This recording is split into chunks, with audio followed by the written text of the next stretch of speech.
right, we're about to get off up into the news. Come on, Joe, say it. Here's the motherfucking news.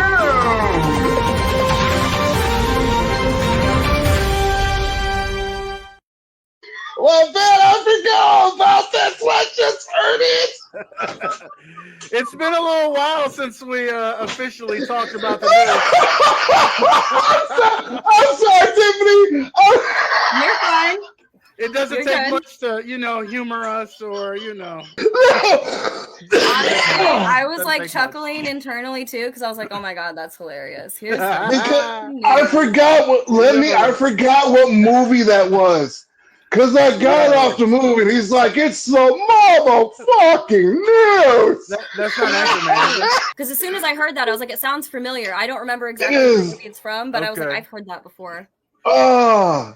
All right, well, in the news for all of you Chicago Cubs fans, all you Central Illinoisans, all you Chicago natives, anybody else who happen to might like the Cubs, Sammy Sosa made a return to Chicago after 21 years from being away from the organization.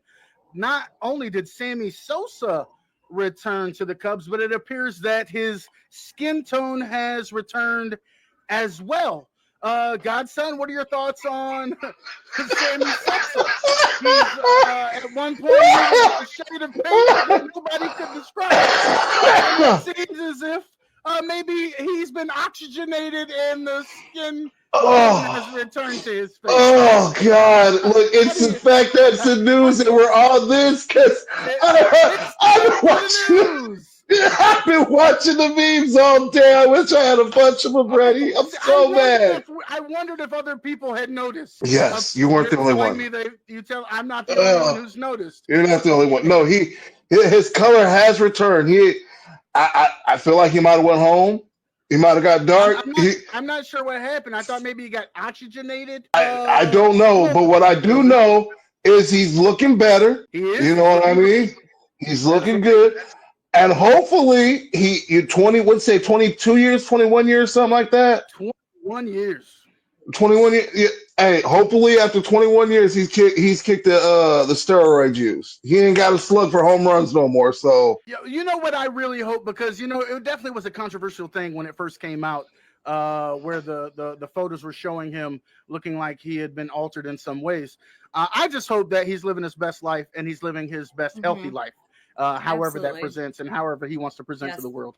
But shout out Sammy Sosa, one of the greatest sluggers of all time. Look, I'll tell you this, it looked like he found marijuana. It looked like he found weed, goddammit. He might have found weed. Another he found that indica, in the couch. That's what he found. He found that in the couch. He found that fuck it. He said, fuck it. Yeah.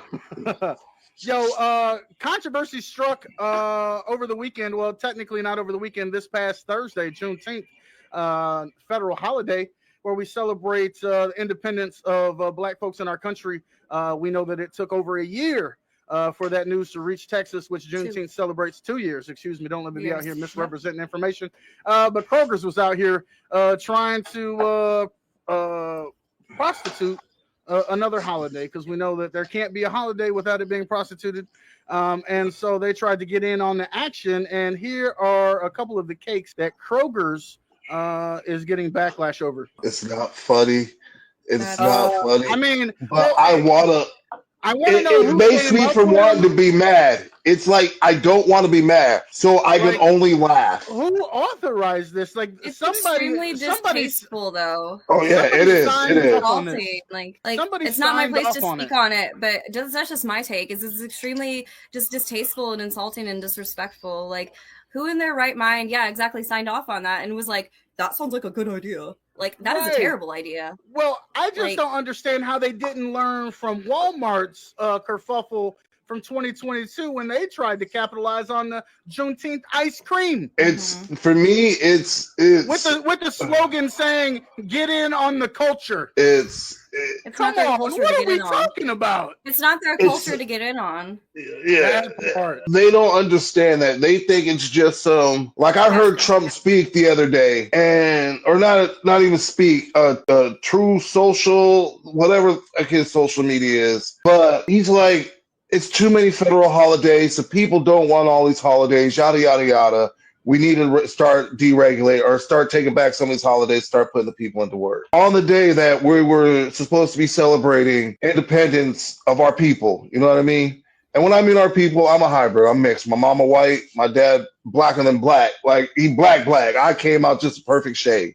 But it's the fact that they will never understand what it's like to be oppressed or to be waiting and wanting to know what's going on. Now, I'm not saying you can't have racist black people, brown people, Indian. I'm not saying that, because everybody's going to hate everybody. It's just the world. Not everybody's going to get along. But when you're on one side of it, oppressing the other, you will never know what oppression feels like until you've been in them shoes in that situation. And at what point is it your job to try to monetize the plight of others? That part. It was built on, fuck it. We've been doing this for so long. We've been making money off y'all for so long. Even back then, we were making money off y'all. We're gonna do it now. Let's throw this out. Chum the water with this. Let's see how that is. All that was just a class ploy. Yeah. They hide it behind the veil of allyship, but really what it is just a quick cash grab. And like the same thing with like pink washing during, like Pride Month and things like that, where, like you see these corporations put the rainbow by their logo, but when do they actually ever really support? They put it up and take it down. That's right. It's the same difference. It's honestly, it's super insidious and on a deeper level too, especially in regards to like Juneteenth. Like, are you serious right now? Like, that is like the most blatant disrespect, and they don't even care. Like, they don't even care enough to educate themselves, to be conscious, to be aware, to know that like that is not okay. It's just it's really insulting. It is. What's Buddy's name? I want to say Charlie Kirk, not Charlie Kirk. It's the other little. He's pepper sprayed the lady up in Chicago. He's one of these right winger incel. Oh my god. But anyway. It's people like, he every year on Martin Luther King's birthday goes online. He's got millions of followers. And every year he goes on his birthday and tells everybody that Dr. King was not a great man. He cheated on his wife. These are things people know. People found this out and made a decision. Okay, yeah, he messed up. So it's not my job to It's not my job to judge him. You know what I mean? Right. And it doesn't erase the good that he did in the world. And it doesn't. Right. But when you ask them that they do this, what about, and try to make it seem like you're talking about it's just a cash flow, your people been doing this for years. Well, because it's always about villainizing respecting the work, especially when it goes against the narrative that you're trying to assert. Yes. You know what I mean? And they're grasping at straws to completely discount the man's entire existence to begin with, and it's ridiculous. Ridiculous. Yeah, exactly. I could talk about this forever, because this is now, like the climate, the situation. I know you got some more news clips, because I'm not going to touch too much into those. You'll be able to run the news clips and we'll get into them, but it's literally all a ploy just to go take some other shit to oppress some more brown people. That's literally all this is. Yeah. Like it's from one day to damnation. I'm telling you that. We do have one other subject, and I don't know where America falls on it. I've been listening to CNN and some news outlets, and I've been trying to soak in, what the truth is in the matter of the situation. But there is no longer peace in the Middle East. I don't know that we ever fully achieved it, but it certainly isn't happening now. Israel is actively striking Iran. Iran is returning fire. America got involved yesterday, I believe it was, and we have launched our own attacks against Iran, all under the guise of trying to stifle their nuclear program. Once again, we know that lives lost are lives lost, no matter the intention. I've heard generals say that this is unconstitutional. I've heard them say that only Congress has the right to declare war. I've heard them say all sorts of things, but at the same time, I've also heard them say that this was a good move. And so when have we heard this before? I don't even understand. When have we heard this before? Weapons of mass destruction. Iraq. Iraq. We've been here before, people. What have we not learned?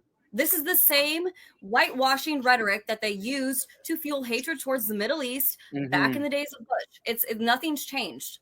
Sorry, I was like, it's real though, because I think they're like Trump, and not just Trump, but politicians do a really good job at times of inciting fear in people, right, to justify horrible choices. We see it at home domestically in California. Now we see it happening, abroad. We continue to see it. It's not new to us by any means. Fear is the best way to get people to vote for you. Fear is what controls the whole entire political landscape. Fear, if you can control the way somebody thinks, you can control the way that they vote. Yeah, and that's what they use to control the masses. So Exactly. 2 movies perfectly dictate what our climate, what the last, I'm not even going to say last. So the last 10 years. So I am going to say last. So the last 10 years and the next 4 or 5 years to come. All right. It starts out with Don't Look Up. Have you ever seen that with Jonah Hill? And I forget, it's a bunch of people in there. But there's literally a comment. Yes, it's a great cast. It's a great cast. Great bunch of people in there. It's literally an asteroid coming down to kill everybody. One half of the people like, don't look up. It's not true. They just want you to believe some shit. Fake news. The other half is like, we're going to die. We need your other half of the help to stop this shit. All right. An idiocracy. All right. When I tell you, they will believe whatever from a simple man. Listen, I love people. I love them to death. But if this presidency taught me anything, it taught me that if you talk simple, be simple, you will get the masses. We all would like to think that the world is cognitively functional to be able to think. You know what I mean? It's not. Not a lot of people do what we do. Critical thinking is not common. That part. They don't do the critical thinking. I'm not saying I do it a whole 100, but I do go read, like I said, I do go research some shit so I can have conversations when the time comes up. Yeah. They don't even do the base scratching. They let people tell them what is going on. It's easier to simplify things and make things easier, especially under the ruse of a lie. When you're coming at people with actual facts and presenting them with actual data, statistics, things like that, that's too much for them. It's overwhelming. And it's easier to it's a comfortable lie is easier than a hard truth. Yes. Yes. That part. I'd rather face this lie than the harsh ass truth. And the harsh ass truth for the majority of these people, they got duped. They don't want to admit that to themselves, because to admit to yourself that you got duped by a person, you got conned by a person, to mean that you're not who you thought you were. We know what it says. We know what it says. Especially twice over. Come on, we know what it says. We know exactly what it says. Hey, fellas. Yeah. Yo. We're gonna actually be real with this whole live streaming my life thing real quick, because I actually have to take a slight bathroom break. And I will be right back, y'all. Give me just a moment, You're okay? quite all right. Yeah. I have a small bladder, and I've been drinking a lot of water. So give me 1 minute. All right, handle your business. Handle your business. So, Godson. Yes, we can keep talking about this subject because I got a movie tuned up, and so all right, we're gonna do the movie. We're gonna do the movie when she's back. We're gonna hop into the movie when she gets back. All right, let me hit the rest of this blood. I'm sorry. I'm about to say we can hang like around that on shit got this my topic nerves. for a little while. No, what me and you talked about this off camera too. Yeah. And this is what I told you what they were trying to do though, right? Well, so and what did I say to you? I'll believe it That when I these see people, it. And it's happening. and what are you seeing? We're seeing it slowly but surely. It's happening. They're giving up their I know power. that you believe that.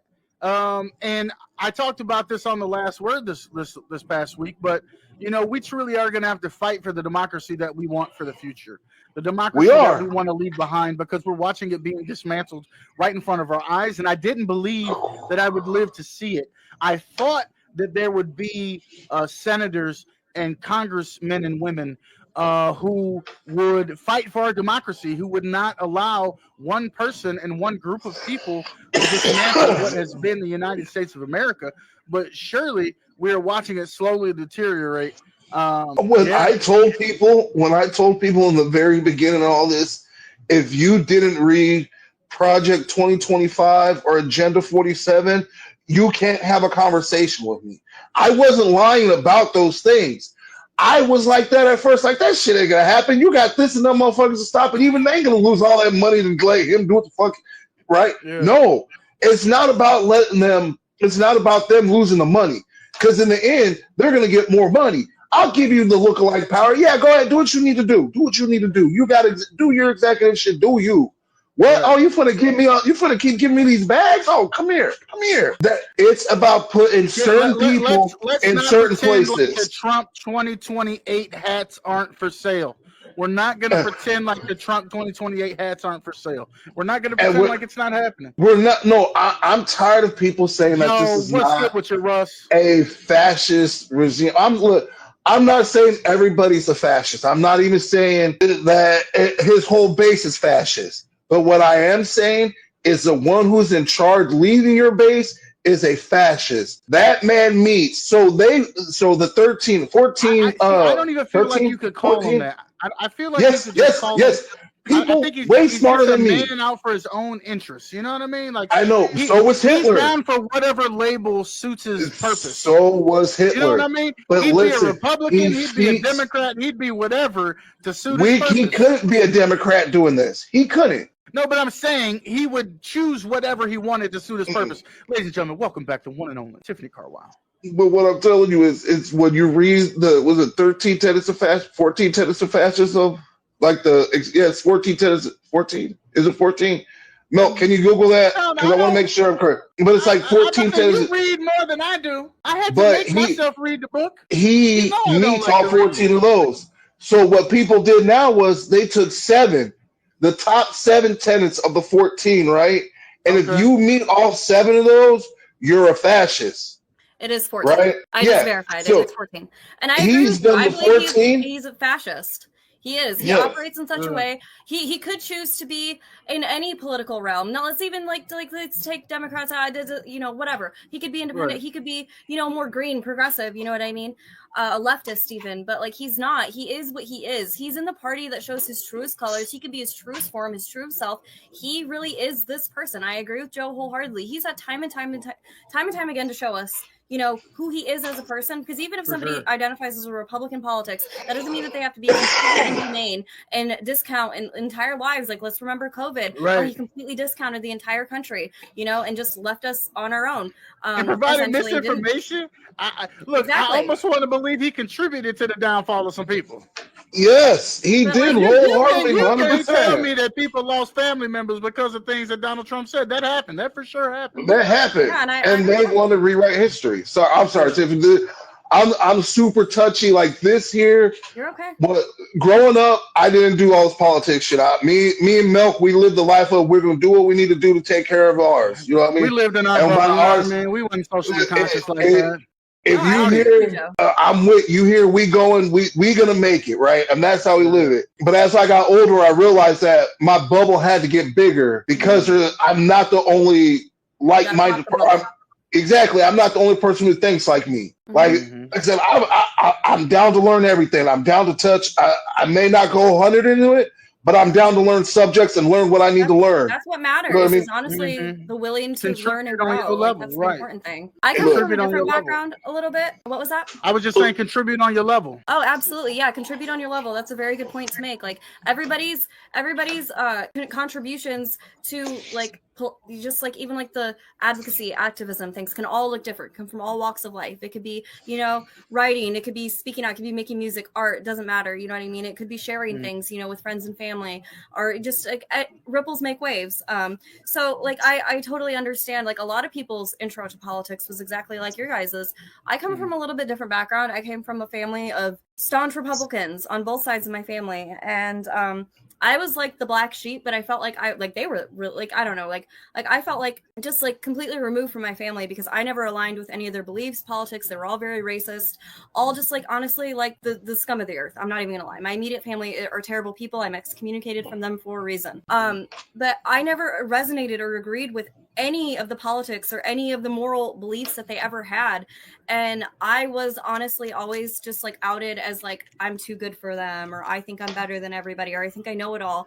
No, that's not it at all. It's just the fact that I was willing to learn and grow and, understand the world around me. For me, I came into the world with the bubble, popped at a very young age because I wanted to know, you know what I mean? I wanted to have that experience outside of myself because the world is so much bigger than just me. You know what I mean? Especially, and I know that my experience is never going to be the same as the next person or the next person or the next person. So why would I want to be my life to just be centered around myself? And that's what got me into advocacy to begin with, is the want to know more. And the more I knew, the more I wanted to do more. And then I wanted to know more. And then I wanted to do more. And it just steamrolled from there. I don't centralize myself with cannabis advocacy, but that is what I'm most known for.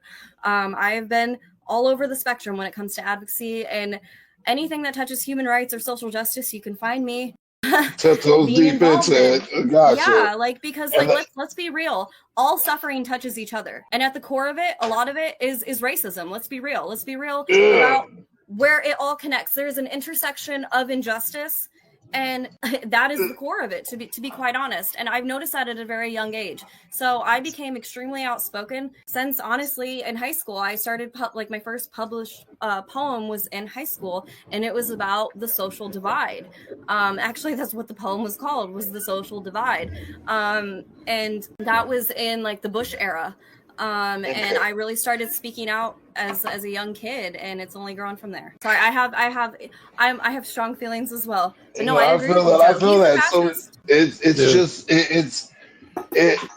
you get to a point in your life where it's like you finally see something, regardless of if you're 8 or 80, it doesn't matter. When that, for lack of better words, and people just keep calling it, so it's like when you get the third eye, the sight. When you finally see through the bullshit and really see what it is, that's when you know how that's when life for self becomes better, but you know how to try to help to make it better for everybody else. That makes sense. Like I said, I'm not very good at putting the words together, but no, you did that great. You're fine. I think you're doing a great job. I don't know. Like, Speak more. I want to help the world, but I also want to beat the shit out of it too at the same time. Like, it's just like that. Angry. Yeah, exactly. Like, fascism exists in all rungs of politics. It's not just solely on the Republican side either. Let's be real. Biden and Harris were bombing Gaza and signing off on that. Like, let's be real. Fascism exists in a multifaceted area, especially in politics. It's live and well, and a lot of people are so used to it. Quiet fascism, as I like to call it, because it's not easily noticed by people who aren't used to looking for it. You know what I mean? Exactly. There's a lot of sound bits. I look at it like this. I look at it like this. You know, the godson, our tradition and our background. There's a saying that says, "Trick 'em, you can beat 'em," and they do a lot of trick 'em, you can beat 'em. Here's the thing: it's all a sleight of hand. It's all a distraction from what's really happening, and I feel like it's only to benefit the smallest of population in this world. Oh, absolutely. You're 100% right, Milk. And honestly, that I feel like that's a little bit more common with the right than with the left, because let's be real, the left was divided in this last election. A lot of people didn't want to vote for Harris because of her support of the erasure of the Palestinian people. So I feel like there's more people on the left and in left-leaning spaces that are more open to being able to expand their mindset on things and know that, hey, just because like the vote blue no matter who thing doesn't really apply, and it never really did anyway, let's be real. But especially in today's climate, people are way more aware of things are right in front of us on our phone. We're able to see these bombings they be playing with us right in front of our face. They be playing. But that's the thing. They're trying to feed this revisionist history of what the fuck's really going on. It's because these people are not out here wearing brown shirts and yellow fucking or red armbands that they don't think it's not happening. It's a new age, a new way. You're not going to see it like that. And like we were talking about earlier, I'm not saying everybody who's on the right or everybody who's in the left is a racist. But what I am saying is everybody who is racist is on one majority of the side of it. True. Yeah, you're 100%. You know what I mean? So it's just, if you can't see that, it's hard for me to take that person serious. That's what I was just talking about, where I want to help you. I'm trying to help you. You're not seeing it. Now I want to whoop your head. You know what I mean? You can lead a horse to water, you can't make a drink type thing. You know, you can give everybody all the information, all the data and facts right in front of them. It's up to them whether or not they want to absorb the information, digest the information. And honestly, same message with my book, because a lot of people are like, who are you to write a book about all this stuff about cannabis? And I'm like, actually, I was deemed an expert in medical cannabis science by the state of Ohio, but you know, that's who I am. But like, you know, like let's Mm-mm. let's get honestly, I'm loving the politics talk. Like, I know I'm here to talk about my book, but honestly, like I do want to make that hard shift, and you gave me the transition to do so. To talk about that book. No, but like honestly, like even if like, because I know it's like close to time, like honestly, like I'm loving this conversation here because this is what is important. And before we do that, can I read the poem that I wrote about we're in the Middle East? I had forgotten I asked you to read that. I do apologize. No, I did not. It's an amazing. Oh, I didn't. Oh, I didn't. What's going on is more important than me.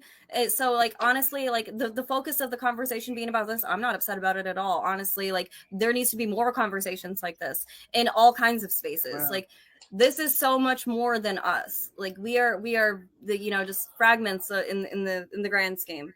This is literally going to dictate the next 40, 50 years of our lives.